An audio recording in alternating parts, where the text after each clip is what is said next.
అమెరికాతో చేతులు కలిపి చాలా పెద్ద తప్పు చేశాం మేము. అమెరికా మమ్మల్ని ఒక టాయిలెట్ టిష్యూ పేపర్ కంటే దారుణంగా ఘోరంగా చూసింది, అవమానించిందని ఇప్పుడు పాకిస్తాన్ రక్షణ మంత్రి అసెంబ్లీ సాక్షిగా చెబుతున్నారు. 1999 తర్వాత పర్వేజ్ ముషారఫ్ నవాజ్ షరీఫ్ యొక్క ప్రభుత్వాన్ని కూల్చేసి తను అధికారం చేజెక్కించుకున్నాడు. ఆ సమయంలో 1999లో అమెరికాతో చేతులు కలిపాం ఆఫ్ఘనిస్తాన్ విషయంలో. ఆఫ్ఘనిస్తాన్ మీద ఉన్నటువంటి ఆఫ్ఘనిస్తాన్ నుండి వస్తున్నటువంటి ఉగ్రవాదాన్ని అమెరికాతో కలిసి సంయుక్తంగా నిర్మూలించగలిగాం. కానీ మాకు అవసరమైనప్పుడు అమెరికా సహాయం చేయలేదు.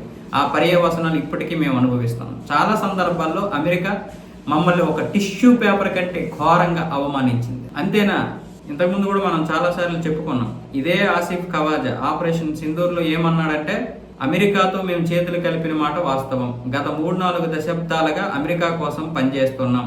ఈ పాశ్చాత్య దేశాల వల్ల మేము ఉగ్రవాదంలో కూరుకుపోయామని కూడా చెప్పాడు. ఇప్పుడేమొచ్చి అసెంబ్లీ సాక్షిగానే ఆ విషయాలన్నీ కూడా బయట పెడుతున్నాడు. అమెరికాతో చేతులు కలపడం అనేది అతి పెద్ద తప్పిదం.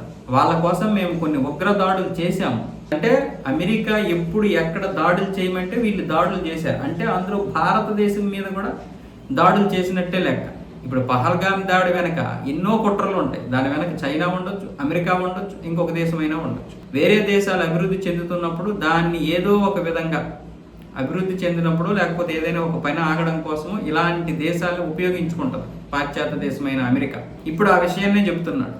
అవసరం తీరేక ఒకలాగా, అవసరం తీరక ముందు ఒకలాగా. మళ్ళీ ఇప్పుడు అదే అమెరికా ఈరోజు పాకిస్తాన్కి దగ్గరైంది. పాకిస్తాన్ అని హక్కును చేర్చుకుంటుంది.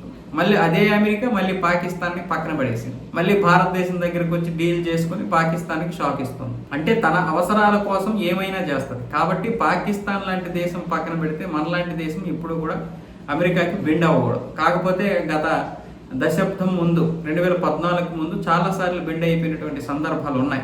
ఈసారి అలా కాకుండా సరైనటువంటి దృఢమైనటువంటి స్థిరమైనటువంటి ప్రభుత్వాలు ఉన్నాయి కాబట్టి దాని ఆటలు సాగడం లేదు. చాలాసార్లు భారతదేశం కూడా చెప్పింది, పాకిస్తాన్ని అమెరికా ఎప్పటికైనా సరే ఒక టిష్యూ పేపర్ లాగా వాడేసి పడేద్దాం. ఈరోజు అదే విషయం కన్ఫర్మ్ చేశాడు ఆసిఫ్ ఖవాజా.